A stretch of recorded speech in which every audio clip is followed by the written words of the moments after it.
ঘটনা কোন পর্যন্ত এগোলে মানুষ এগুলো বিশ্বাস করতে বাধ্য হয় যে আকাশ থেকে মেঘ খুলে খুলে মাটিতে পড়ছে। বন্ধুরা, আমি কথা বলছি ইতিমধ্যে ঘটে যাওয়া ভারতীয় কিছু ঘটনা, এবং অনেকেরই মনে প্রশ্ন, এই ঘটনা আসলে কতটা সত্য।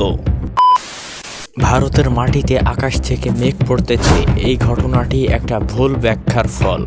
আসলে তেমন কিছুই ঘটেনি, কিন্তু আপনাদের সবার মনে একটাই প্রশ্ন, তাহলে ঘটেছেটা কি? তো চলুন বন্ধুরা, আমরা আজকে এটাই এক্সপ্লেন করি।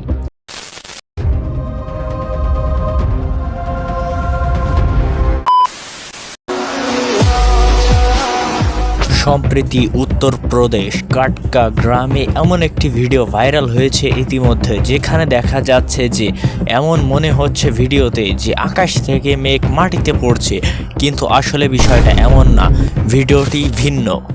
তবে পুরো বিষয়টি আজকের ভিডিওতে আমরা এক্সপ্লেন করার চেষ্টা করব।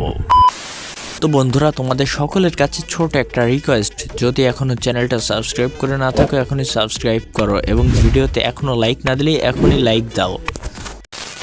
তো বন্ধুরা, চলো মূল ভিডিওটি এবারে শুরু করা যাক।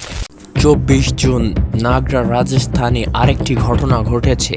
কিছু ভিডিওতে দেখা গেছে যে আগ্রহী লোকেরা জৈব গ্যাস বা নিচু স্তূপের কিছু কুয়াশার স্তূপ নিয়ে নাড়াচাড়া করছে, যেগুলো অনেকটা মেঘের অংশ বলে ধরা হয়েছে, কিন্তু এটা সম্পূর্ণ ভুল। বৈজ্ঞানিক ব্যাখ্যা অনুসারে প্রাকৃতিক মেঘ হচ্ছে ক্ষুদ্র জলকণা বা বরফের কণা, এগুলো মূলত বাতাসে ভেসে বেড়ায়।